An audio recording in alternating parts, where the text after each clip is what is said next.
சேலம் மாவட்டம் ஆத்தூர் அருகே உள்ள பனிமடல் பகுதியை சேர்ந்தவர் லாரி ஓட்டுநரான முருகன்.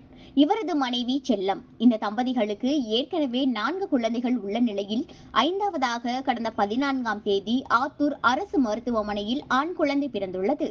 சுகப்பிரசவமாக குழந்தை பிறந்த நிலையில் செல்லத்திற்கு குடும்ப கட்டுப்பாடு அறுவை சிகிச்சை மருத்துவர்கள் செய்துள்ளனர். இதில் அவருக்கு உடல்நலக்குறைவு ஏற்பட்டதாக கூறப்படுகிறது. இந்த நிலையில் நேற்று மேல் சிகிச்சைக்காக சேலம் அரசு மருத்துவமனையில் சிகிச்சைக்காக செல்லத்தை அனுமதித்தனர்.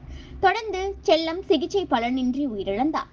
எதற்கு ஆத்தூர் அரசு மருத்துவமனையில் அளிக்கப்பட்ட குடும்ப கட்டுப்பாடு ஆபரேஷன் தான் காரணம் என கூறி அவரது உறவினர்கள் கருமந்துறை ஏத்தாப்பூர் சாலையில் மறியலில் ஈடுபட்டனர். சம்பந்தப்பட்ட மருத்துவர்கள் மீது உரிய நடவடிக்கை எடுக்க வேண்டும், உயிரிழந்த செல்லம் குடும்பத்திற்கு இழப்பீடு வழங்க வேண்டும் என கூறி சாலை மறியலில் ஈடுபட்டு வருகின்றனர். இதுகுறித்து தகவல் அறிந்து வந்த ஆத்தூர் டிஎஸ்பி சதீஷ்குமார் மறியலில் ஈடுபட்டவர்களுடன் பேச்சுவார்த்தை நடத்தி வருகின்றனர்.